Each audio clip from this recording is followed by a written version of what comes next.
Welcome to the shit show. Every single day, a new flavor of fuckery. Cause everybody's such, you see, and they're dumber than a bag of clots. Monday, bullshit. Tuesday, bullshit. Wednesday, hey, what the fuck? And then 4 more days of increasingly stupid, ridiculous, ignorant, balderdash. Well, hello to all. Well, I suppose we'll just get right into it because, well, why not? I saw that, I hate to call him my governor, he's a fucking idiot. The guy who happens to be governor of Oklahoma, I just saw his tweet, I was busy watching something else, so here we are. So, judging by his tweet, I'm going to assume things didn't necessarily go well for Donald Trump in court. And honestly, I think it's kind of dumb. He's going to jail, or he's getting taken to court for hush money situation, basically paying someone to stay quiet. Don't politicians do that generally?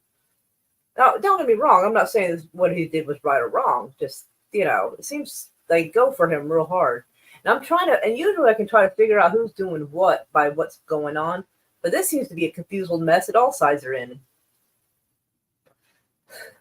I figured that Israel was doing what it can to make Biden look worse than he already does. And I don't know if the people going for Trump are trying to disqualify him, and if so, to what gain? Because I can't imagine anybody in their right mind wants Biden back in office. So I'm not entirely sure what's going on. I'm not sure if they know what's going on. I don't know if they know what they're doing at this point.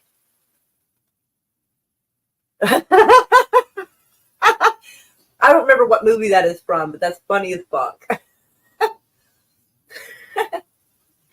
But yeah, this idiot governor of mine, I think part of he's saying this just to get people on his side, but we generally don't like him. So this is weaponization of our justice system, plain and simple. Regardless of who is in power, this disrespects the office of the president. He would technically be correct, except that technically Trump is not president right now, which is what threw me off. So technically, this might disrespect, a candidate for president, but he's not technically in office. So I think he either misspoke or he's trying to appeal to the people who still see him as president. And he says, this creates chaos and leads to a lack of trust in the government. We already fucking had that. We had that a long time ago. Does it seem like a shit show? Absolutely. Do I think Trump's done stuff he shouldn't? Absolutely. Every politician just about has, I assume. I'm glad Trump will appeal. Well, yes. I hope another judge brings some sense to this matter. I agree. And honestly, it's not because I think what he did was correct or okay. It's because, honestly, if we're going to go this hard for, stupid stuff Trump has done, then please, let's line up all the fuckers in D.C. and start putting them on trial. It's not that I think what he did is okay, and I'm not one of those people who are blindly in love with Trump and everything he does. Fuck no. But I can look at it with a, almost indifference. I don't have a favorite. I don't like any of them. So I do agree that this does kind of create chaos, and it shows the government will turn against you when it suits them, and they will drag you through the mud just to bog you down with paperwork to make it impossible for you to do anything. But we already knew the government was like this, and for him to say this leads to chaos, creates chaos and leads to lack of trust in the government, dude, we had that. We had that way back when. We had that when Obama was elected. The fact that Bush even got away with his shit. The fact that this idiot right here was fucking reelected. I mean, we already were there on that. But I feel like jumping in with it. So let's look at some of the comments real quick on that. Let's see. Someone goes, this needs to be taken to the Supreme Court. I'm not sure why she thinks the Supreme Court's any better. But Dems got what they wanted, a felony conviction. Well, that's one good thing about being found guilty. You can hurry up and get to the appeal as opposed to being left in limbo in this in between of the court. This is funny. He's not gonna pick you for president or vice president. Yeah, our governor was really hoping, and he was really brown nosing Trump, trying to hope to get VP elect. But he had already turned against Trump, and this idiot right here endorsed DeSantis. which was a hugely bad mistake, and almost every Republican in the state was pissed with him for that one. I don't know what he thought that was going to do for him. So yeah, someone goes, he was convicted by a jury of his peers. I feel like that's unlikely. I feel like that's kind of technically not true. Someone goes, not a republic. We couldn't keep it. I mean, he's not wrong. Secede from the communist states of America. See, I hear a lot of people, there's like a couple of comments on here talking about seceding from America. But the problem with that is that we're already had your constitutional rights are barely keeping you safe as it is. Barely. So technically, if you secede and you're no longer fall under the jurisdiction of America, then technically, wouldn't that make any of your constitutional rights null and void? Because I mean, you'd have your state constitution, I guess, but like any kind of protection you would have from the U.S. government because of the Constitution, would that not leave you susceptible to them doing something? Because we've already seen how America acts toward other countries.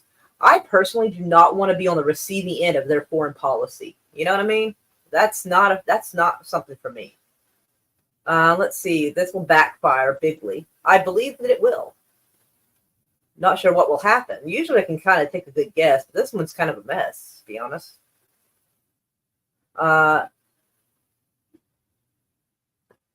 She asks a good question. If a Democrat had been tried and convicted of the same crimes, would you take the same stance? You know what? That's a fair question. And honestly, I don't think so. I honestly don't think it would because, both the Republicans and the Democrats are very tribalistic. Yeah, what their party does is okay, but what someone else does is not okay. What is it? What is it? Rules for thee, but not for me.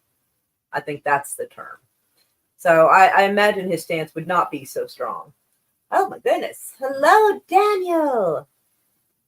Okay, it was from Star Wars. I couldn't remember. Hello, Sherry. Lovely to have y'all here. All right, so I don't want to take too. Oh wait, where's my little banner? I made a little banner. Hold on. There we go. So this is for later. I'm not a fan of the Mario movies myself, but I'm trying to be a team player. So, anywho, so let's go to presents. Let's see. I'll just do the whole entire screen thing. It just makes it easier, so I don't have to switch.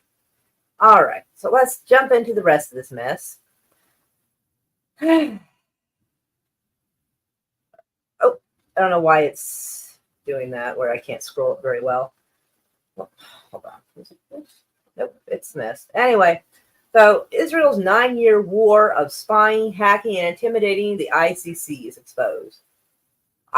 9 years? I didn't know this has been going on for 9 years, or at least that part of it.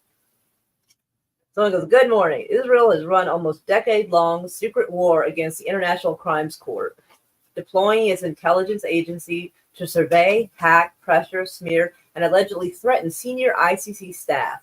I can tell you right now, if I'd done something and then threatened a judge, I would never see the outside of daylight ever again. I'm just saying. I just think that's quite, hold on one second, everybody.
Sorry, my daughter had to talk to me. Children come first, you know.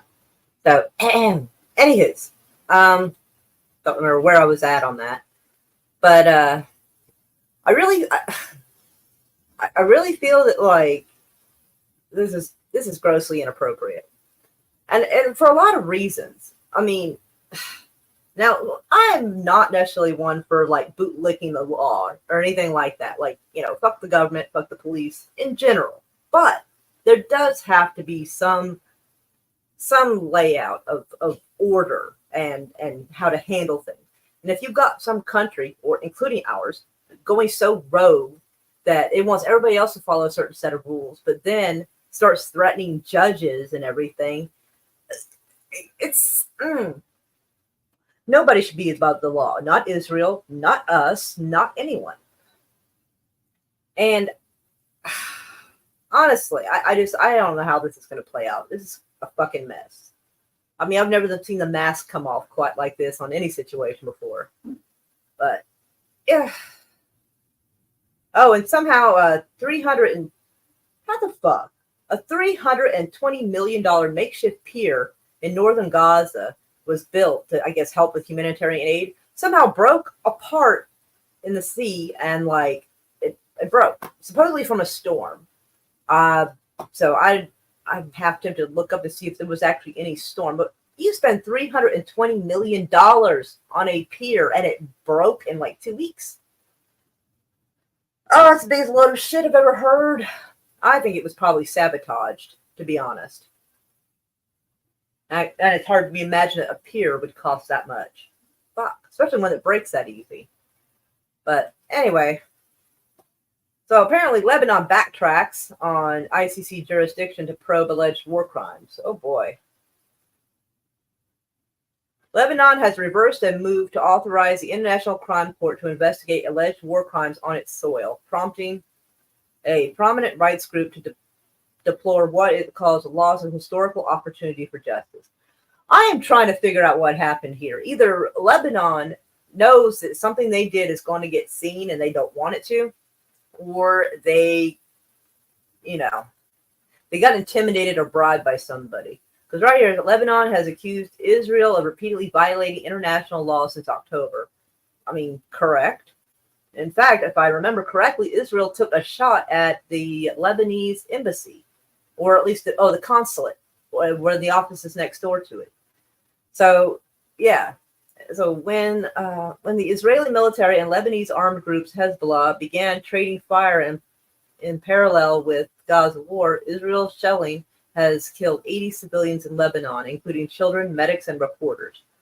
So I find it interesting that Lebanon would suddenly backtrack and decide they do not want the ICC to investigate. Like, what did you do that you decided, you'll let this slide? I'm curious. It could be a combination. Lebanon could have done something they don't want anyone to find out about. And they may have been bribed, or like there was like a sidebar where they decided not to do that. I'm not sure. I would love to have heard that conversation, how that played out. But tell me that's not suspicious as fuck, because to me that is very suspicious. Let's see. I do not know who that is. I'll have to look.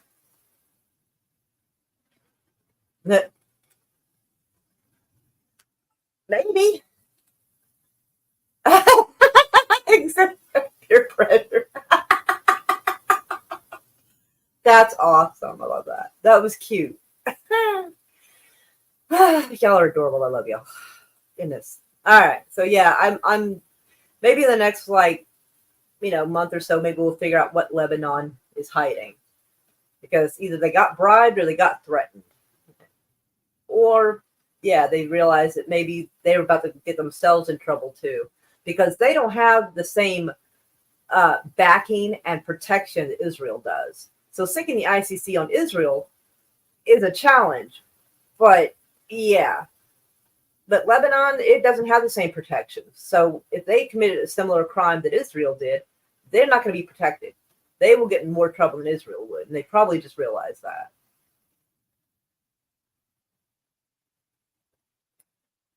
Oh, this is a similar article. Let's see what we have here.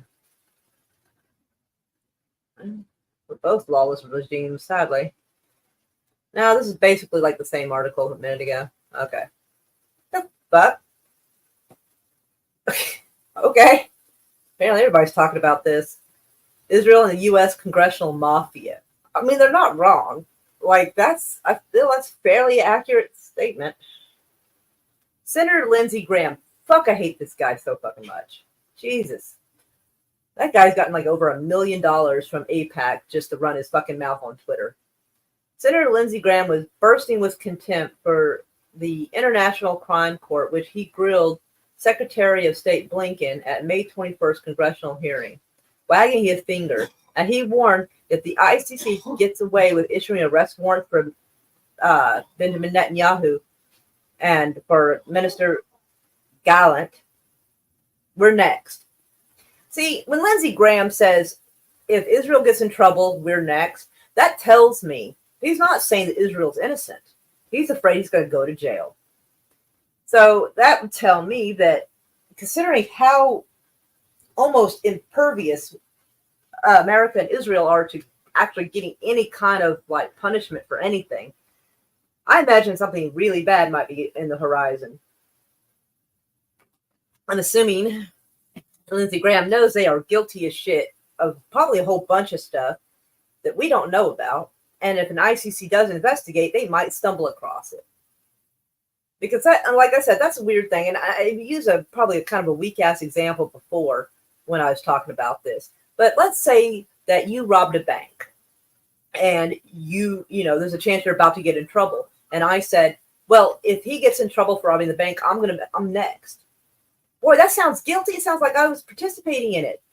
Because that's not something an innocent person says. That's somebody who's guilty as fuck. For real. So I really hope that whatever Lindsey Graham has done, I hope it comes to light. I really do. And I hope he's in handcuffs because guy's a scumbag. And he's a nutcase. Anywho. Let's move on up.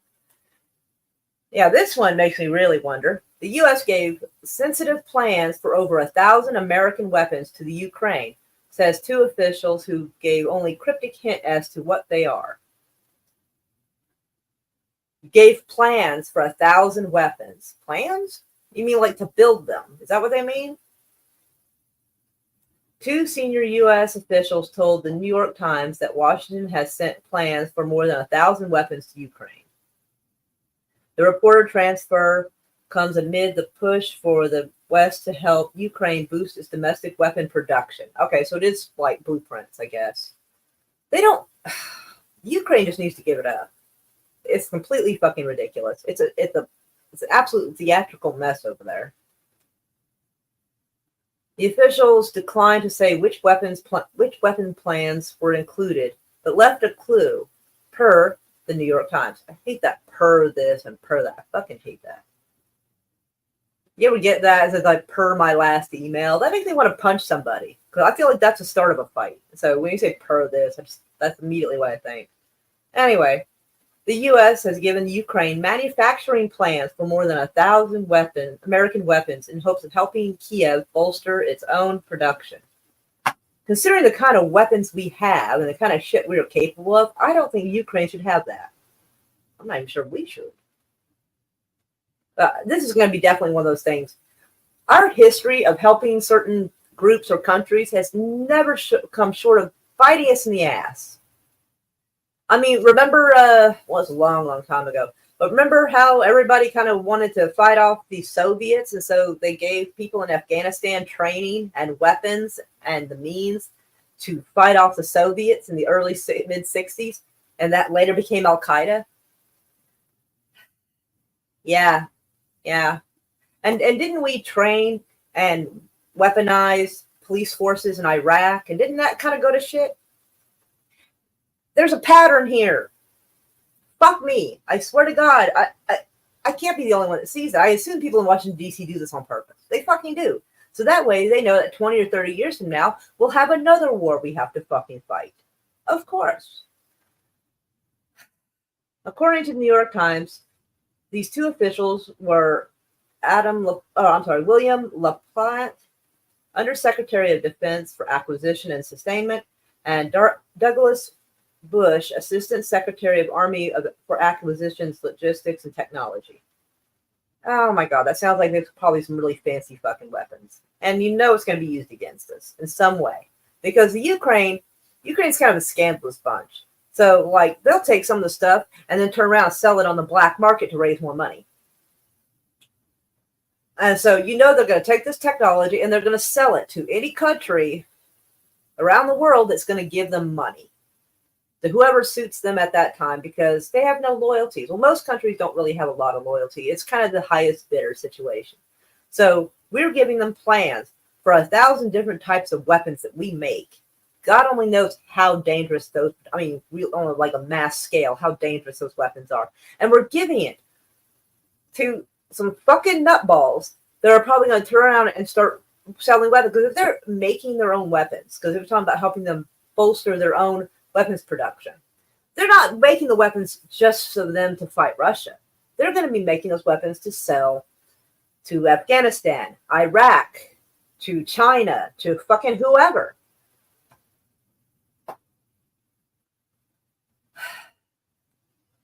All right. Now this mess right here. Israel military denies involvement in the strike on the 2 encampments in Gaza. Well, I'm sure if y'all were paying attention to the news, you know how much bullshit that is, because they already admitted they did it. They already came out and, you know, when it first happened, and like a couple of days after, like, yep, that was a precision strike. Yes, we did it on purpose. We didn't try to get any civilians, which they always claim. Yep, we did it because Hamas was there.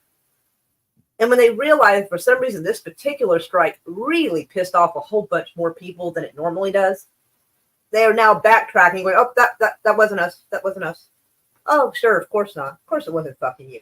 You know, you took the credit for it. They had been saying for ages, oh, you know, we're gonna go after Rafah. We're gonna strike Rafah.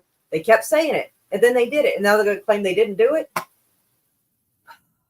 If ever you've seen a 5 or 6 year old who doesn't understand how to lie properly, and they just take something off the table, and you're like, why did you take that? And they're holding it in their hand. They go, I didn't do that. That is what that is. It's like how it means gaslit by a 6 year old. That's what that's like. Fuck. Mother of January 6 officer swatted at Virginia home hours after he criticized Trump. Why are people going after people's moms? This guy, though. This guy is, I don't know what he is. He's some kind of paid actor of some kind. Because he ends up being in some weird fucking suspicious places. There was footage showing him at the January 6th thing kind of gallivanting through. And I think he was trying to disguise himself somewhat, but the spiderweb tattoo on his neck was a dead giveaway.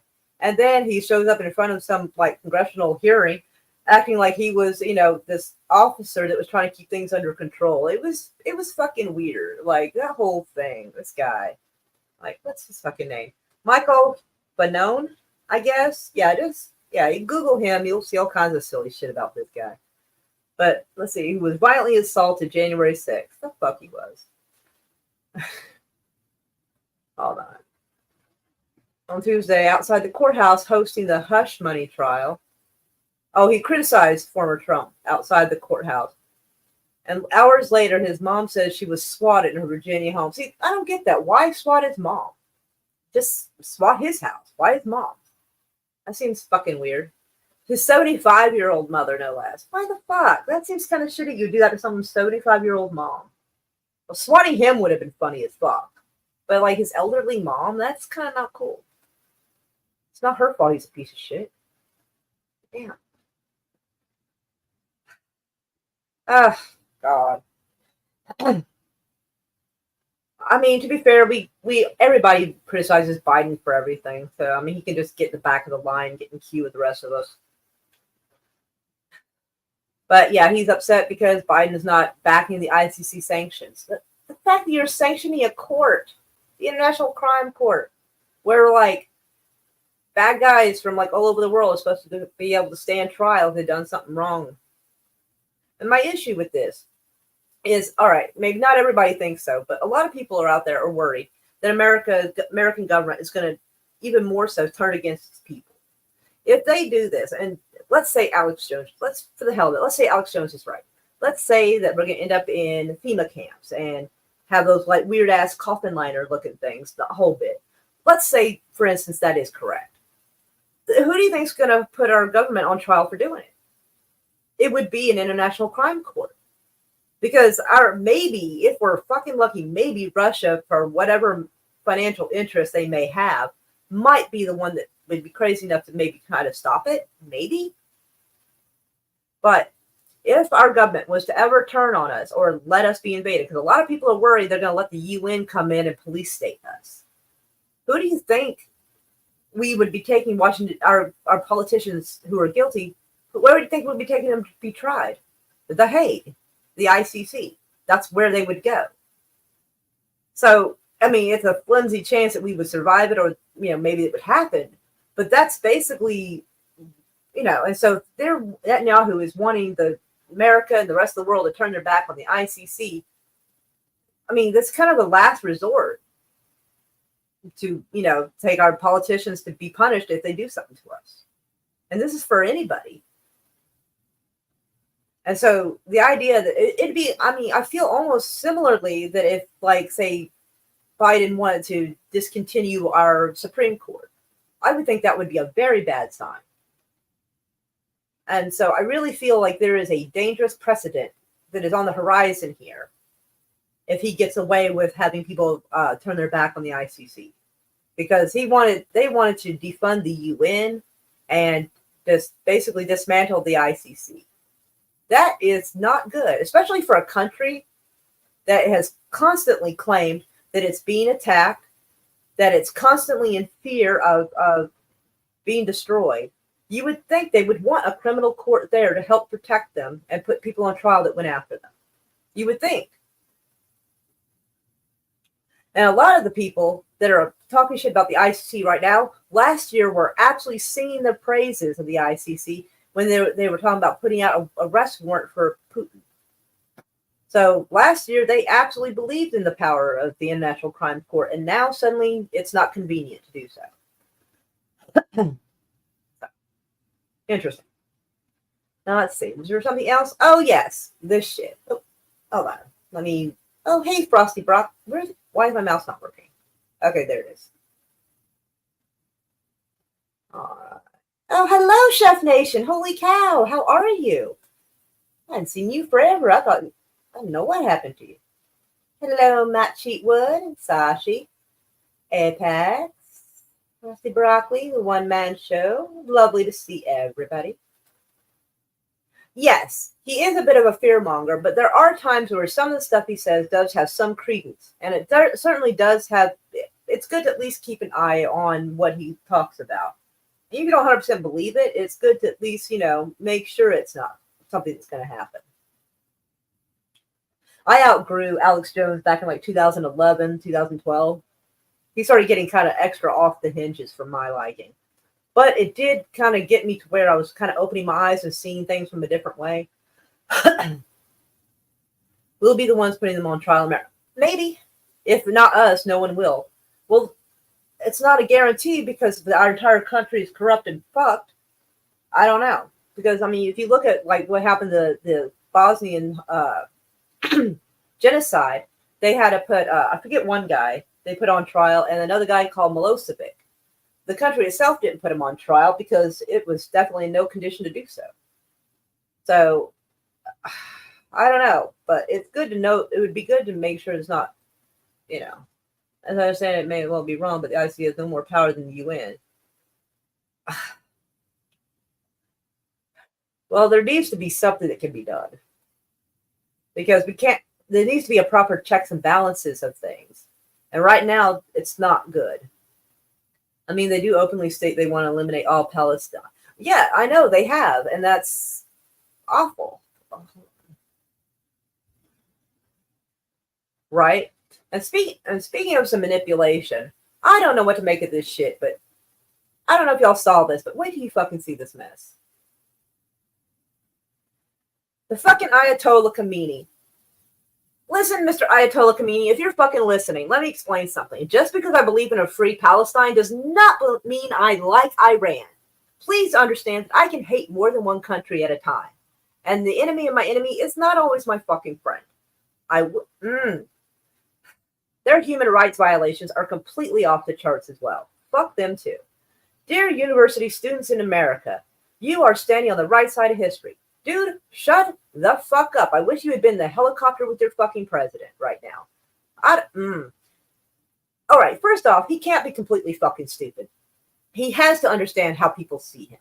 And so if he understands the optics of how people see him, and he understands the optics and the uphill battle that the Free Palestine group is having, he had to know this was going to fucking make them look bad. He had to fucking know. So why would he sabotage something like this? Unless, of course, maybe he was the cause of the Iranian president dying in his helicopter, because maybe the Iranian president was okay with helping Palestine, but maybe he's not. But maybe the Ayatollah Khomeini here, maybe he's not. It's always the people, around you got to watch out for. Your enemies can never hurt you worse than your own friends can. They betray you the worst. So I wouldn't be the least bit fucking surprised the Ayatollah Khomeini has just fucking done something stupid here. Because now, and as you can imagine, everybody's either on the fence or more on the evangelical side and more on the Israel side is jumping all over this fucking tweet. And trust me, I can't blame them. I would too. But holy shit, this looks bad. Because like I said, just because I believe in a free Palestine, because I always root for an underdog. Whether it's the Irish in Northern Ireland, whether or not it's the Palestinians, it doesn't matter. When January 6th, I know some people aren't going to like this, but when January 6th happened, like I was rooting for the people. I was. Like, I'm always for the underdog, almost always. This dumb fuck here, and I stand by it, this dumb fuck right here, this guy, fuck, this was a stupid fucking move, and I know he did it to try to sabotage something. Because now every fucking Republican and every pro-Israel person in general is going to jump all over this and assume that just because you're pro-Palestine, you must be pro-Iran. Fuck no. I remember that girl, I forget her name off the top of my head, but she was wanting to go to college, and they fucking shot her in the head, and thankfully she survived, got out of there, and she went on to college. I know that they have a tendency to throw rocks or burn women who don't have their head covering. They just recently have sentenced a rapper to be executed for speaking the truth in Iran. So they better not for one fucking second think that this excuses it just because we're on the side of Palestine. No. I'm on the side of the people. I am never on the side of governments generally. In fact, almost never. I would say 99% of the time I'm on the side of the people, not the governments. You have now formed a branch of the resistance front and have begun an honorable struggle in the face of your government's ruthless pressure, which openly support Zionists. I get that, but I don't want any kind of friendly words from this guy, okay? If someone breaks in my house and I fucking shoot them, I do not want some serial killer fucking telling me I did a good job. You know what I mean? I don't want to hear it from him. I feel like someone put him in a retirement home, please. He had to know this was going to look bad. Fuck. They're ripping him up in the comments. Yep. Some called leftism. Yeah, that's not helping. Dear university students, if you're getting support from this guy, you might be on the wrong side of history. I know it looks like that, but you're not on the wrong side if you're vehemently opposed to unarmed civilians being killed. But Iran is notorious for doing that to people, so I'm not on Iran's side either. I feel like I have to say that a lot just because he's fucking posted this stupid shit. God, what the fuck is wrong with him? That annoys me beyond words. I assume that he only can do this to kind of shit on whatever's going on. He can't possibly think he's cool and the young people like him. There's no fucking way. Fuck. Right? Pretty much.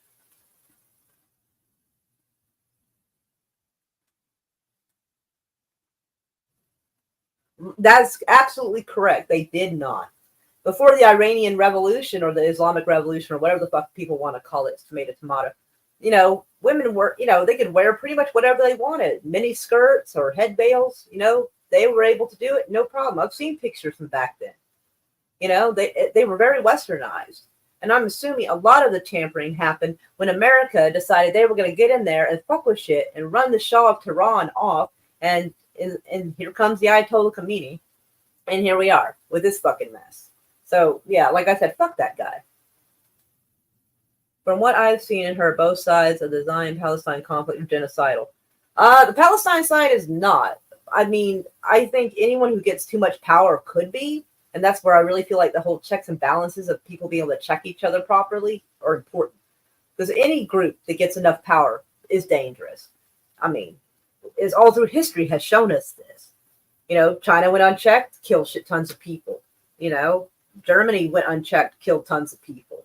I mean, any place that has too much power and any one group too much outnumbering another, that's a risk that happens. But, like, statistically, though, Zionists have got the Palestinians beat on that.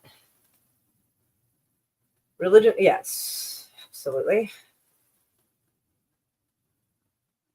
It can. I mean, it originally, because they're talking about Israel being their original homeland from like 3,000 years ago. But in the Bible, Israel did not reach from the top to the bottom like it shows it to be now. They were actually in different little spots.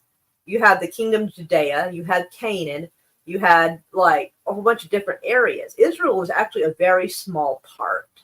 It wasn't as big as they're trying to make it now, but they're basically going for extended land grabs and killing whoever gets in their way. So, sorry, gotta drink my lemonade. Like, let me see if I can find something that shows like the old map of ancient.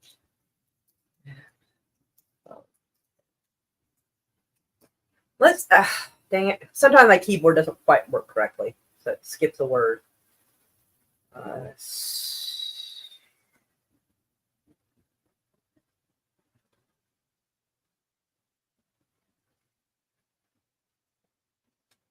All right, I guess the Jewish Virtual Library. Okay. Well, I don't know if this will be biased or not. Let's see. All right, so the orange part right here. Wait, hold on, let's put the little thing here. So Israel's trying to be all the way from up here to all the way down here to Egypt. Like, hold on. All the way to down here. So this is what the green part is, what they're basically trying to be. But way back when, even by the Jewish Virtual Library, the Israel was not that big. It was this orange area here. And this was Judea, and this was some disputed shit up here. So even by their own account, Israel wasn't the whole bloody landmass that they're trying to claim it is now. There's Gaza, so that was still some disputed stuff, and I think it's been on again, off again with like Egypt and stuff, but whatever. But the point is, yeah, even way back when, they didn't take up as much space as they're claiming they did. They're just trying to expand on it and take land that's not theirs. And besides, if we're going to go for giving land back to people who had it like, a long time ago, then I guess I better pack up, sell the house, and go back to Scotland and Ireland, I guess. If that's how we're doing it. I don't know, since the UK seems to be backing Israel, maybe they'll back my right of return. I'd like to go to Falkirk, Scotland. That would be cool. Good for the goose, good for the gander. Iran, of course, I don't plan on killing anybody for their home, though. Iran was actually more forward-thinking, a free society, right? Yeah, because I've seen the pictures and everything was pretty chill back then, or at least more so. But the West interfered and decided they want to start doing regime changes. And honestly, America has that kind of reverse Midas touch where we touch something, it goes to shit. And it wasn't actually, yeah, in the 70s. So yeah, the creation of Al Qaeda happened in the mid 60s. So that probably added to some of the problems going on in the Middle East when we basically wanted to get the Soviets out and decided to hire a bunch of people to do the dirty work for us. Excuse me, sorry. Inside, I have seen a lot of posts about Iran prior, and they all exactly. I hope Iran one day gets back to being able to just wear whatever they want and be chill. Like, that would be awesome. Bad for PR if the world sees Iran as more free and forward thinking. Well, right now they're not very forward thinking since they have a tendency to want to kill girls who, don't have hair veiling on. I'm not cool with that. I'm not cool with any place that does that. I would trust Iran before. Kind of, yeah. I think they're both incredibly dangerous. But Iran seems to be more straightforward in their craziness. Because enemies, you know what they're going to do. But people who come at you smiling like they're a friend, you got to watch out for that. In religious texts, Israel was a person, never a place. I believe that you're probably correct on that. Hold on, let me see what else you got to say. The land of Israel was the land of the person Israel was given to look over. The person was Israel, not a place. No record of any King David outside the religious text.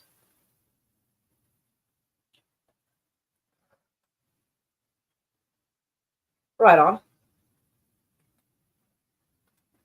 Exactly. They do want a great Israel. They actually do want to extend it into Egypt, take over Jordan, the whole thing. If a lot of y'all, there isn't a whole bunch of documentation that I can find on Greater Israel. It's a few little whispers of it here and there, but by all means, do Google it and check it out because what he's bringing up a good point about the Greater Israel.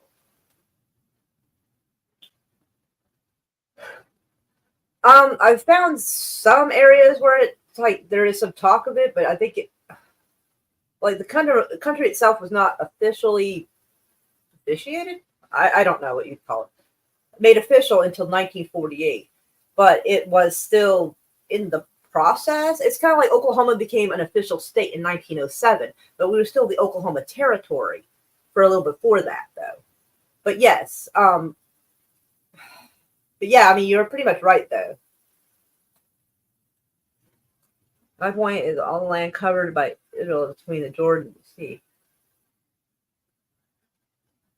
The Palestinians are the ones that are getting removed because Israel has been continuously breaking treaties. Palestine is, at the very least, is requesting that Israel go back to the 1967 borders, and Israel's having none of it. Even at the beginning, even when like World War I, when this started actually happening, a lot of people think this actually started right after World War II, and it actually didn't. It kicked off worse, but actually it was the Balfour Agreement and all that mess after World War I, where there was actually a higher increase of Jewish people coming into Palestine. And so they were allotted a certain area. What's his fucking name? God, my brain is kind of right now, so I'm trying to remember. But some rich asshole bought a shit ton of land. Rothschild? Was it a Rothschild? Or Rockefeller? I think it was a Rothschild. Bought a shit ton of land. And let me look it up real quick. Let me go find it. My brain. I'm partially distracted because I know I need to end this soon. My keyboard. I'm sorry. Rothschild bought land in Palestine. Okay, hold on. Be quiet, cat. Edmund Rothschild. That's it. There's so many Rothschilds. It's hard to keep track. I guess he started doing that around I thought he did it long ago than 1924. Let me see real quick. All right. So in 1924, he established the Palestine Jewish Colonization Association and acquired more than 125,000 acres. He bought from some guy in charge of the Ottoman Empire at that time, whoever the fuck that guy was.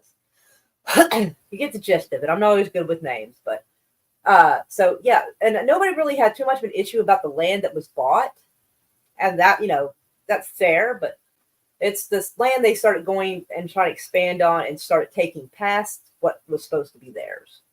That's what started becoming the issue. Like, I think New York and a few other places were bought from the Native Americans. And so, like, I don't think there was any issue with that. But when American, like, us colonists, I guess, started expanding and taking land and cheating people, that's when we started having more conflicts. And it's very similar to this, only the weapons now are much more aggressive than what we had back then. Okay.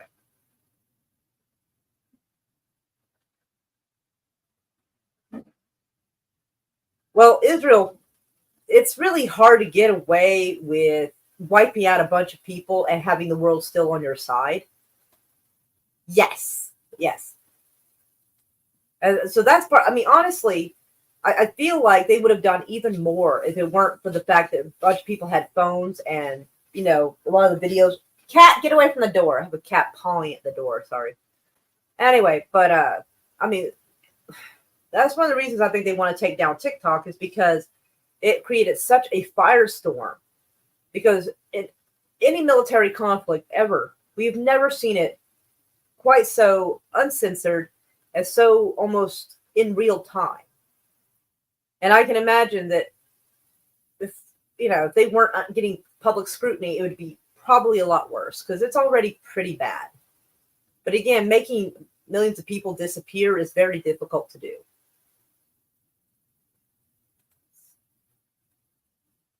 Oh, very awesome. Everybody should go check that out.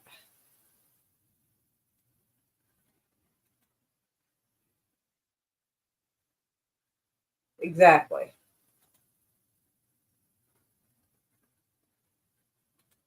And there was a guy who had been elected prime minister of Israel who actually wanted a proper two-state solution and was trying to work toward. I think his name was Rabin.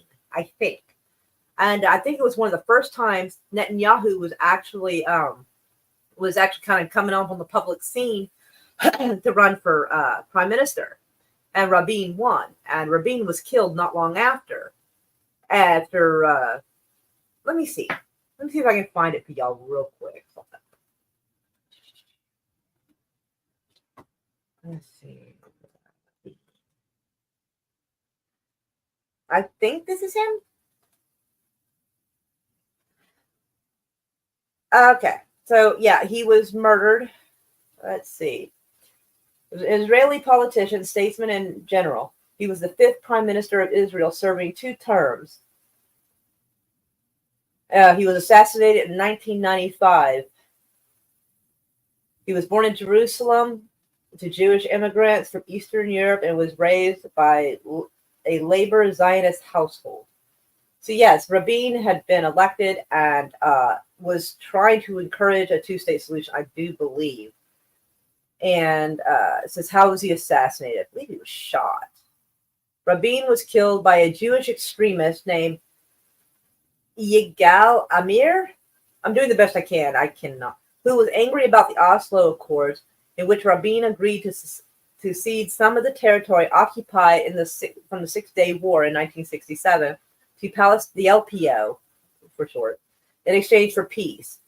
Amir fired 2 bullets that hit Rabin. And there was some video somewhere, and I'm hoping I'll find it again, where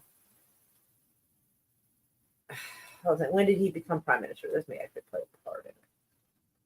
Yeah, previously held that office in 96 to 99. So yeah, they were, I think at some point they were running against each other, and Netanyahu said some stuff that kind of, I guess, got the crowd fired up about being pissed that he was basically claiming that Rabin was a traitor. And I guess it got someone fired up enough, they shot and killed him. So yeah, so there has been people throughout that have been trying to get a two-state solution and trying to find a way to peace. And they're always fucking executed. Because it was actually, hold on, there was actually another prime minister of Israel that was shot. Give me a second.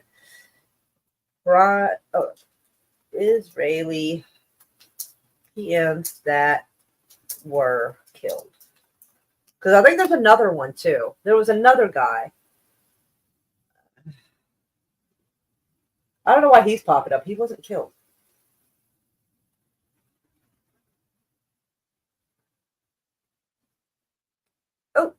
Wow. This PBS might have actually some of the video from that situation that I was telling you about.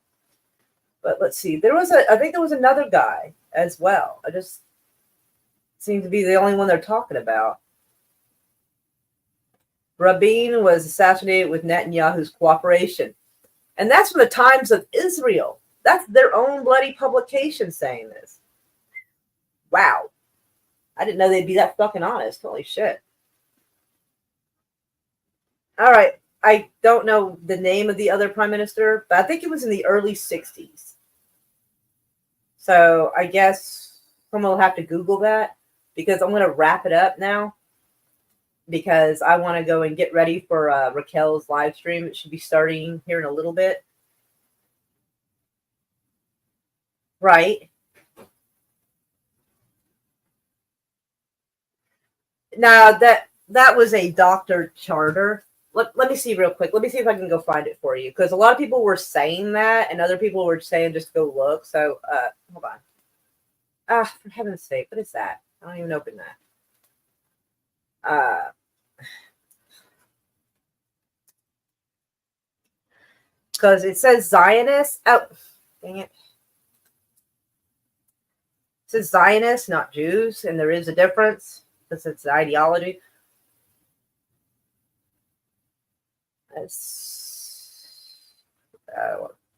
Them fucking their point of view. Avalon Project.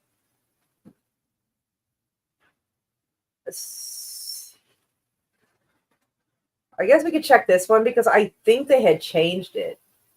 Because I think back in the 80s, I think they had said this, but like, I think they changed it. Let me see. I'm trying to figure out where it would be.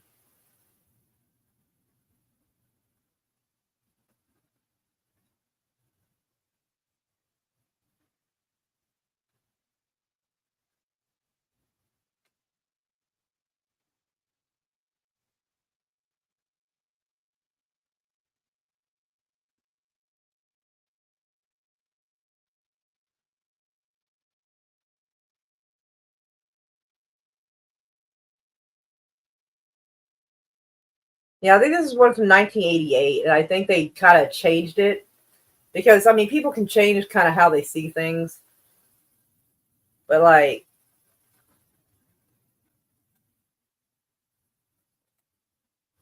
oh wait, what was that?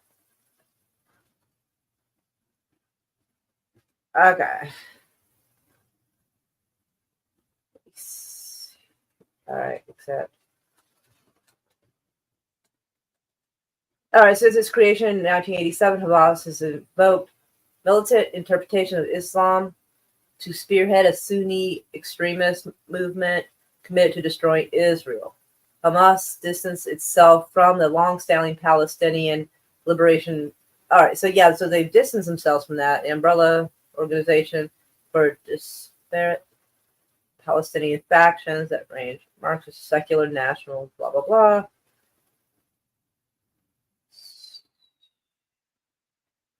Let's see where it is.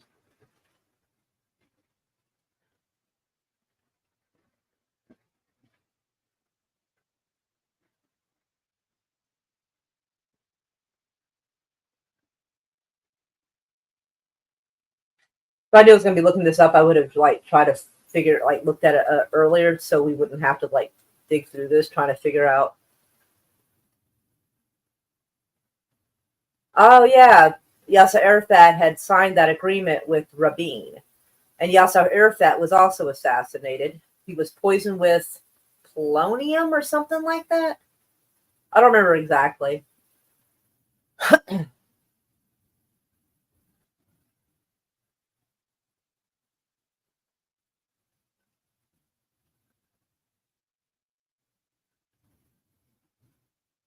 We'll have to dig into this another time because, like I said, I kind of want to wrap stuff up. But like somewhere, I think Hamas had released an amendment to that, and they had changed it to Zionists, not Jews, because at least of last year or this year, they had actually published something explaining that they actually have no problem with Jewish people in general. It's basically Jewish extremists they have issues with. Kind of like when we say we don't have a problem with a Muslim person, we just don't like Muslim extremists. So apparently it's a similar view on their behalf. Either who though, but we'll get into that nonetheless. We'll try to have that for next time. I'll leave it up here so that way I can try to dig for it. It'll make it a lot quicker instead of me having like just terribly like dig around. All right. Proper discussion more often not every time propaganda. Well, we're gonna try to. Maybe you're thinking it's Sadat. It could, maybe. Let me go look real quick because now you got me wondering. That's. Wait. Okay, that's maybe. Because I really feel like it might have been a Israeli politician who was trying to encourage. Why does Sadat go? I guess maybe. Oh, he was wrapped up with them, so he might have. That may be who it is. I thought it was somebody in the 60s, but.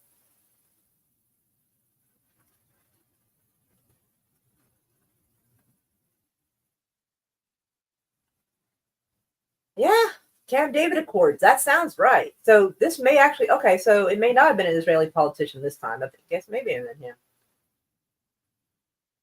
But I will try to shuffle through this so we can look at it a little easier for the next live stream because like when you try to study through shit, like it's just gonna annoy everybody. Palestine is ours and see more things in the speech. There will be no consent.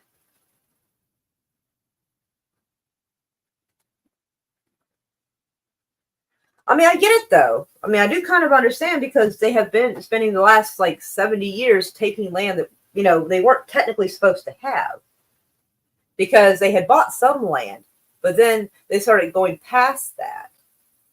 And so, well, either way, but also very good one-man show. That is awesome that you pulled that up because I had forgot about the Sadat thing. But I will look into it and see if that is actually the same one because I saw it. It was a different person. A lot of people have been killed in this whole mess. So, anyways, so here a little bit. Raquel is going to be showing the a Mario movie. I don't know which one. I think it's the cartoon one. I don't think it's the one that has John Leguizamo because that actually kind of funny. But all the same, I love you guys. You guys are awesome. Matt Cheatwood, you're fabulous. One man show. Frosty brought. Oh, my Raquel kitty. Yes. Sorry, I missed you. I didn't see you hop into the chat. My bad. I'm sorry. But yes. This has got a little watch party going on. So we'll hope you'll be there. Frosty Broccoli. See if I'm missing anybody. Sashi, of course. Apex and Chef Nation. And Daniel and Zenith. Oh my goodness, I'm so sorry. I didn't realize it. I'm sorry. So hello. And of course, lovely Sherry. Ta-da. But anywho, you guys have been awesome. I love y'all. 2023. Okay. Indeed, it is. And thank you so much for, even though you don't 100% agree with what's being said, you've been super awesome about voicing your opinion or your questions about it. And everybody being really awesome to each other in the chat, because that is what this world needs, is be able to talk about stuff without being aggressive and awful to each other. Y'all are awesome. I love y'all. Y'all are fabulous. Yes, watch party. So don't forget to go click on that right now. So that way you can set the reminder because we got about 15 minutes or so, I think. There we go. I know, right? I mean, I sound aggressive when I'm talking about like the Ayatollah Khomeini, but he's a public figure, and to me, they're fair game for scrutiny. Plus, that was really stupid for him to tweet that. Like, what the fuck? Like, no. I don't know if I've ever seen the movie Snatch, where like Bricktop is talking about that Cockney accent, and someone said something like, they thanked him for something, and he grabs the guy and goes, if I give a dog a bone, I don't want to hear it taste good, or something like that, and then pushes the guy away. That's kind of how I feel about him. Just because we happen to agree on something at this moment, don't fucking act like we're friends. And that's how I feel about the Ayatollah Khomeini. Like, that dude can shut the fuck up. he can shut all the way the fuck up to the top of Shut Fuck Mountain, where there is no more fuck ups to shut. Like, for real. Like, I haven't forgot about what a dickhead he is. So, but yes, I love y'all. Y'all are awesome. I send you hugs, and hopefully I will see you here in a few minutes at Raquel's. Mwah!